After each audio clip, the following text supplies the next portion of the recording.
Congratulations sa tagumpay mo, Lady Lee, Ling. Hindi man naging madali ang lahat ng pinagdaanan mo, pero tingnan mo ngayon, unti-unti mong naabot ang mga pangarap na dati ay dasal mo lamang.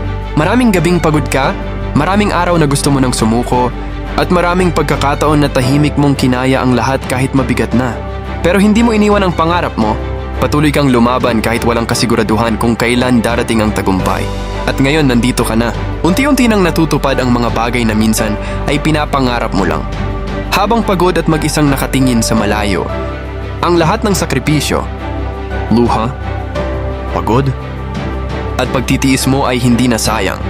Congratulations sa'yo dahil pinatunayan mong kaya mong abutin ang mga pangarap mo. Hindi lang para sa sarili mo, kundi para rin sa pamilya at mga taong naniniwala sa'yo. Huwag mong kakalimutan kung saan ka nagsimula. Dahil ang taong marunong lumingon sa pinanggalingan ay mas lalo pang pinagpapala. At tandaan mo, hindi pa dito nagtatapos ang lahat. Mas marami ka pang maaabot. Ipagpatuloy mo lang ang sipag, tiwala sa Diyos, at pananalig sa sarili. Dahil ang taong marunong magtiis at mangarap, balang araw ay tunay na magtatagumpay.